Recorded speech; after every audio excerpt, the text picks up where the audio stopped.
the bishops of the Northwest and Nelson, British Columbia, have a collective vision of our responsibility and stewardship of the river, which we hope will be helpful not only to the Catholic community, but for everyone who lives in this watershed.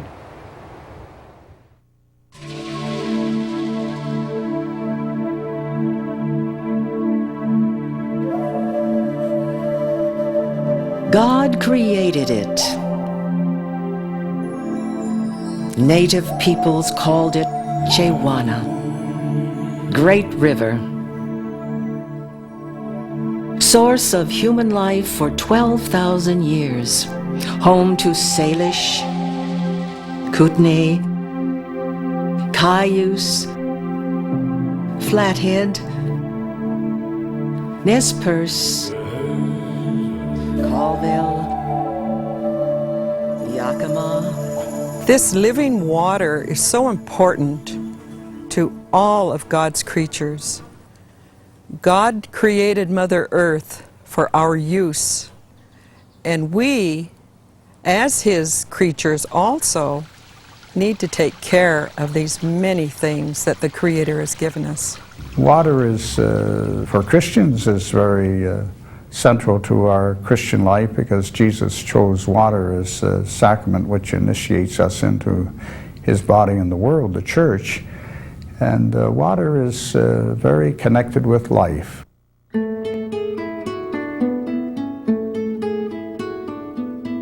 Stories of the river's mighty flow and abundant harvest inspired a young nation to seek a new life along its shores.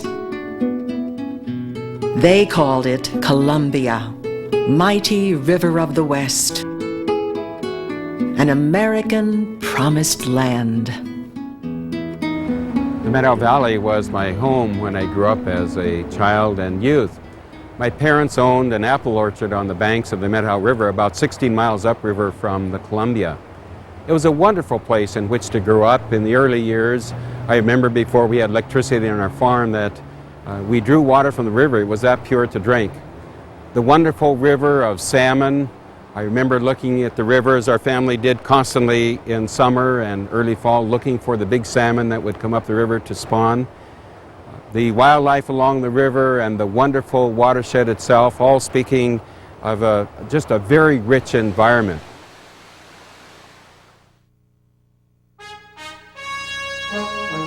Generations of Americans harvested and harnessed the power of God's creation with a spirit equal in strength and size to the mighty river itself. With courage and vision, they faced a vast, unknown territory, and for better or for worse, changed the course of history.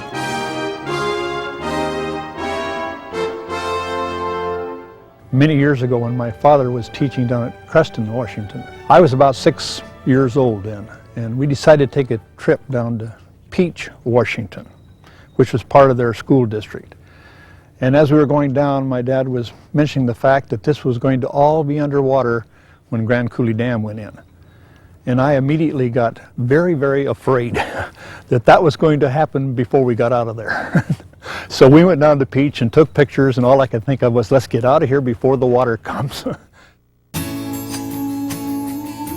The Columbia River defines the economy, politics, and lifestyle of 4 western states and British Columbia.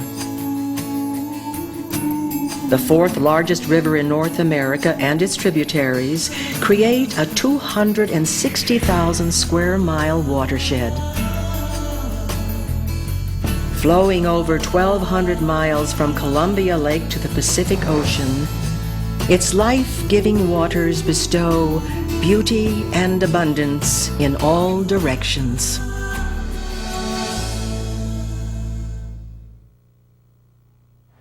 As we look about us in the world, especially in the Columbia River watershed, to see the tremendous diversity in topology, the tremendous diversity of peoples, the connectedness that the river brings, in a sense, a powerful expression of the beautiful creation of God in our midst. All of that is a great inspiration and source of gratitude as we look to this river and our responsibility for it.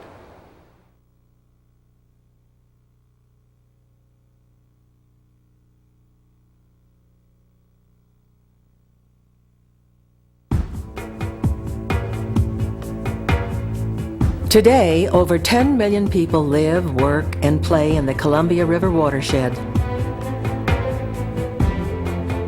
Now a river that once seemed limitless in its ability to provide for us tells the story of a life-giving paradise burdened to capacity.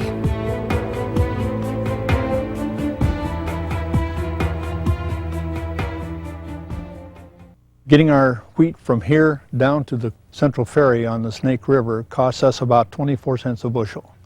If we were to get it from the Central Ferry out by barge, it's another 26 cents a bushel. Now, if we had to do that by truck or by rail, that would be another 18 cents a bushel. So the economics, we're barely making it anyway with the price of wheat where it's at, shows that that is a key element for us. And just as a side, if we were not doing that, if we were not sending it down by barge and it had to go by rail or trucks, it'll take somewhere around 750,000 truckloads to get that wheat out to the coast. And you can imagine what that would do to our roads and our infrastructures.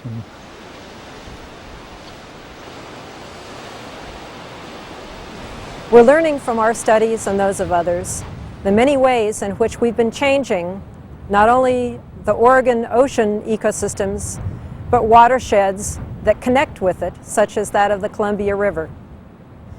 We're learning that these systems are valuable and much more vulnerable than we have appreciated.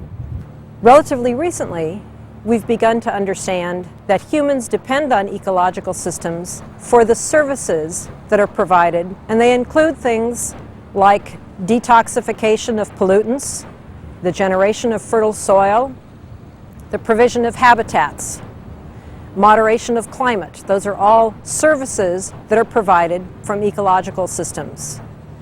There are demands that are conflicting with each other, and you have irrigators that are needing water, yet you have fish flushes that need to take place to keep fish moving downriver, and you also see recreation occurring where there's navigation occurring, and you have some conflicts that take place along the way there.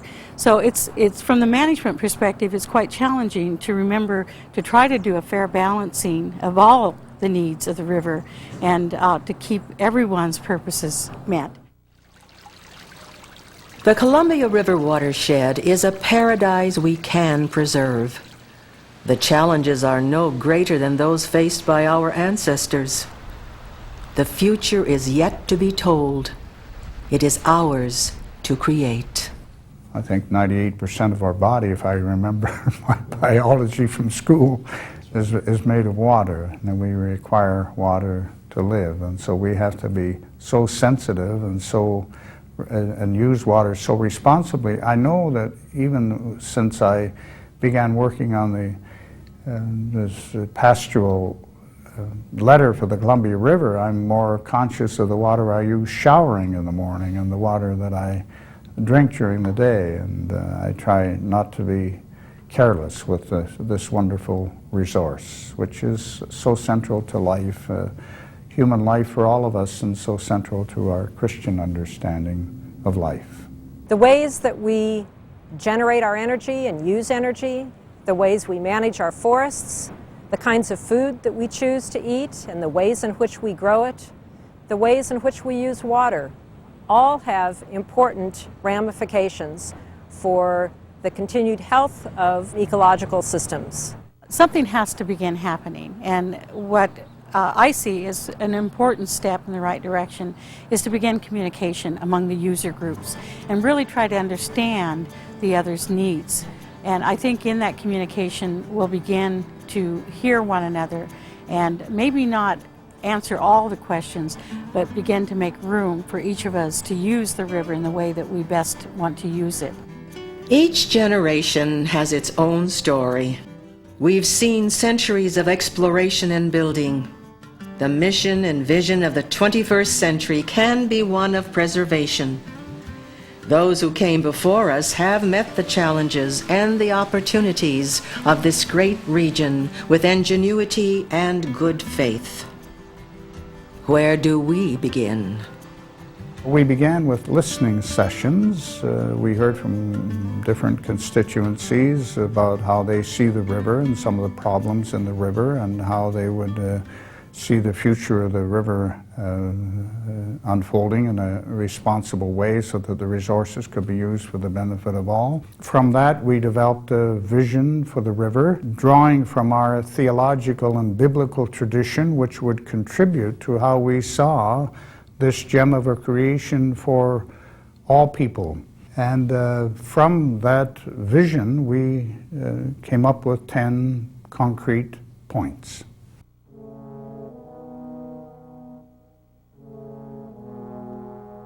Consider the common good. Conserve the watershed as a common good. Conserve and protect species of wildlife. Respect the dignity and traditions of the region's indigenous peoples. Promote justice for the poor, linking economic justice and environmental justice. Promote community resolution of economic and ecological issues. Promote social and ecological responsibility among reductive and reproductive enterprises. Conserve energy and establish environmentally integrated alternative energy sources. Respect ethnic and racial cultures, citizens, and communities. Integrate transportation and recreation needs with sustainable ecosystem requirements. As a grandmother, I have a wonderful vision to share with my grandchildren and my children. My uncles were fishermen on the Columbia River, and we visited them at Celilo Falls, where you could hear the roar of the water, the living water, and feel the mist of water on your face. These memories are precious and wonderful, and in order for future generations to have some memory of this beautiful river, we need to take care of it now so that my great-grandchildren and everyone's grandchildren will have a vision, a memory to share of the Columbia. Acting as one people on either side of the 49th parallel, which is the boundary between our great countries of the United States and Canada, we begin anew and create, under God's grace, a river of living water and a watershed which will serve the common good of all.